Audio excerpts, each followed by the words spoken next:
السلام علیکم۔ آج میں ڈاکٹر ملک غلام مرتضیٰ مرحوم صاحب کی ایک ویڈیو لوڈ کرنا چاہ رہا ہوں۔ ڈاکٹر ملک غلام مرتضیٰ صاحب پی ٹی وی پہ اور سعودی عرب کے چینلوں پہ اپنے پروگرام پیش کرتے تھے، تو ہم اپنے بچپن میں جس پی ٹی وی پاکستان میں ہوا کرتا تھا تو ان کے پروگرام بڑے شوق سے سنتے تھے، جس کی وجہ سے ہمیں دین کے بارے میں کافی نالج ملتا تھا۔ تو ایک پروگرام مجھے ابھی ملا ہے جو میری یادیں تازہ ہوئیں، تو میں نے کہا کیوں نہ آپ کے ساتھ بھی شیئر کر دوں۔ تو یہ پروگرام انہوں نے تقدیر کیا ہے کے بارے میں کیا تھا، بہت آسان زبان میں، آئیں چلیں سنتے ہیں۔ تقدیر کیا ہے؟ اگر سب کچھ پہلے سے ہی لکھا لکھایا ہے تو ہم اپنے اعمال کے ذمہ دار کس طرح ہوئے؟ پھر اعمال کی جزا و سزا کیسی؟ پھر جنت و دوزخ کے کیا معنی؟ وضاحت فرمائیں۔ بھئی سچی بات یہ ہے کہ اس سوال نے ایک عرصے تک مجھے بھی ستائے رکھا،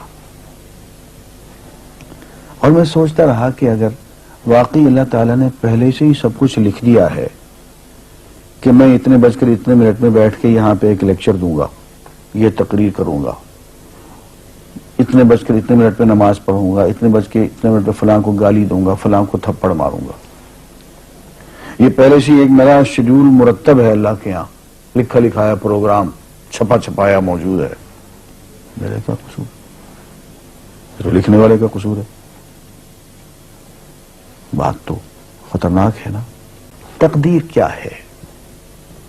عربی میں اس کے لیے ایک لفظ لکھا جاتا ہے دینی کتابوں میں، علم اللہ السابق، اللہ کا علم جو پہلے سے اسے حاصل ہے۔ اللہ کو معلوم ہے کہ آج میں اتنے بج کر اتنے منٹ پہ اپنی مرضی سے، اپنے ارادے سے، اپنی آزادی فکر اور آزادی عمل پہ، عمل سے کام لیتے ہوئے یہ کام کروں گا۔ اب بھائی کام تو میں اپنی مرضی سے کر رہا ہوں، اپنی آزادی سے، اپنے ارادے سے کر رہا ہوں، لیکن اتنی سی بات تو مانو کہ اللہ تعالیٰ علام الغیوب ہے، علیم بذات الصدور ہے۔ مجھے اپنے بارے میں پتہ نہیں ہے کہ کل 10:10 پہ میں کیا کروں گا، اس کو پتہ ہے۔ مجھے اپنے بارے میں پتہ نہیں ہے کہ میں 10 سال کے بعد کہاں ہوں گا، کیا کر رہا ہوں گا، فلاں بج کے فلاں منٹ، اس کو پتہ ہے۔ اس کو میرے آزادانہ، خود مختارانہ، فری ول کے ساتھ کیے ہوئے اعمال کا پتہ ہے کہ میں اپنی مرضی سے، اپنے فری ول کے ساتھ، اپنے ارادے سے اتنے بج کر اتنے منٹ پہ کیا کروں گا۔ یہ اس نے اپنے ہاں لکھ رکھا ہے، اس لیے کہ اس کو پوری کائنات کا نظام چلانا ہے۔ اس کا علم جو ہے وہ صحیح ہے، لیکن اس کا علم میرے ارادے سے نہیں ٹکراتا ہے۔ یہ بات میں ایک مثال سے سمجھاؤں گا۔ میرے ساتھ ایک واقعہ پیش ہو گیا، اس دن مجھے تقدیر سمجھ میں آ گئی کہ ہوتی کیا ہے۔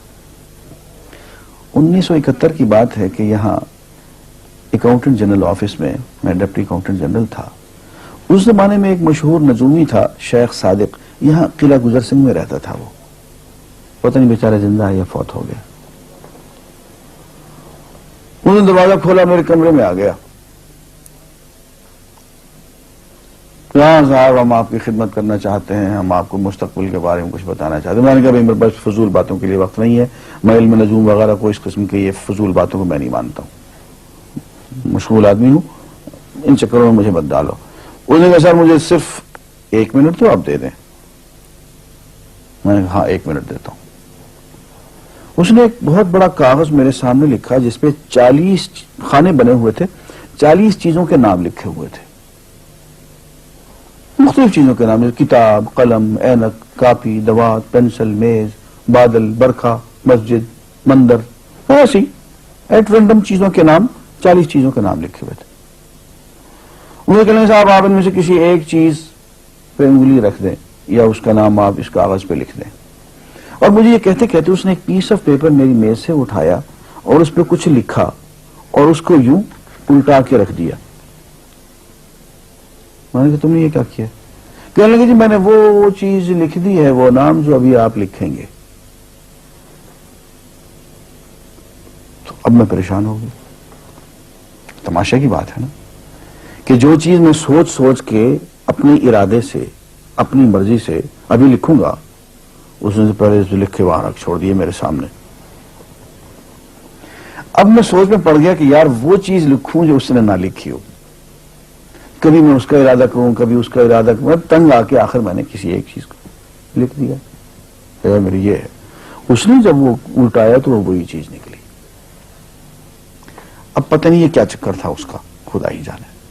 کوئی اس کا علم ہوگا، کوئی فن ہوگا، کوئی تک بازی ہوگی، تک بندی ہوگی کوئی. لیکن اس دن مجھے پتا چلا کہ یار اس کو جو کچھ میں نے لکھا ہے اپنے ارادے سے لکھا ہے، اپنی مرضی سے لکھا ہے، اس سے پابند ہو کے نہیں لکھا. کبھی اس پہ انگلی لگاتا تھا، کبھی اس پہ، کبھی اس پہ، آخر چن کے ایک لکھا میں نے. لیکن اس کمبخت کو پہلے سے پتا تھا کہ میں کیا لکھنے والا ہوں، اور اس نے پہلے سے وہاں لکھ کے رکھا ہوا تھا.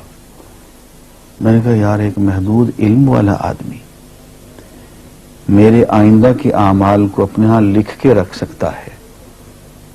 ہر چن کے وہ عمل میں اپنی مرضی سے کر رہا ہوں، اپنے ارادے سے کر رہا ہوں، کوئی مجبوری نہیں ہے اس میں. لیکن وہ میری مرضی والا عمل، میرے اپنے ارادے سے کیا ہوا عمل، پوری آزادی کے ساتھ کیا ہوا عمل، اس نے پہلے سے اپنے ہاں لکھ کے رکھا ہوا. یار اگر یہ انسان کر سکتا ہے تو رحمان کیوں نہیں کر سکتا؟ اس نے میرے سارے اعمال جو میں آئندہ چل کے کرنے والا ہوں، وہ سارے کے سارے اعمال اس نے اپنے یہاں لکھ کے رکھے ہیں. اس کو انتظام کرنا ہے، میرے رزق کا انتظام بھی کرنا ہے، آگے میری زندگی، میری موت، میری قبر میں اکوموڈیشن کا پتہ نہیں کہاں کا میرے اس نے انتظامات کرنے ہیں. تو میرے بارے میں اس نے سارا کا ڈیٹا کلیکٹ کر کے رکھا ہوا ہے اپنی انفارمیشن کے لیے کہ یہ اپنی مرضی سے کیا کیا کچھ کرے گا. تو اس کے لکھے ہوئے ہونے سے میری مرضی ختم نہیں ہوتی، میری ذمہ داری ختم نہیں ہوتی، میرا ارادہ، میری فری ول ختم نہیں ہوتی. یہی وجہ ہے کہ ہم جو اعمال کرتے ہیں اس میں سے اللہ تعالیٰ اس کی کچھ ذمہ داری ہم پہ ضرور ہوتی ہے. کچھ کام اللہ تعالیٰ کا ایک نظام ہے، اس میں شاید ہماری ذمہ داری نہ ہو، وہاں جبر ہو. لیکن کچھ اعمال ایسے ہیں جن میں خالصتاً ہمیں آزادی حاصل ہے، ہمیں اختیار حاصل ہے، ہم ان کے ذمہ دار ہیں، ہمیں ان پہ جزا ملے گی، ہمیں ان پہ سزا ملے گی، اللہ تعالیٰ بچائے. اور جزا ملے گی تو جنت ہوگی، سزا ملے گی تو دوزخ ہوگی. لیکن آزادی عمل اور ارادہ ضرور ہے. یہ الگ بات ہے کہ اللہ تعالیٰ کو پہلے سے ہی معلوم ہے کہ ہم اپنے ارادے سے اور اپنی آزادی اور اپنی مرضی سے ہم آج اور کل اور پرسوں اور سال بھر کے بعد اور 10-20 سال کے بعد ہم کیا کیا کریں گے اس کے ہاں لکھا ہوا ہے. وَعِندَهُ عِلْمُ الْكِتَابِ، اس کے ہاں وہ سب کچھ لکھا ہوا ہے. لیکن ہم جو کرتے ہیں اپنے ارادے سے کرتے ہیں اور اس کے ذمہ دار ہیں. وآخر دعوانا الحمدللہ رب العالمین.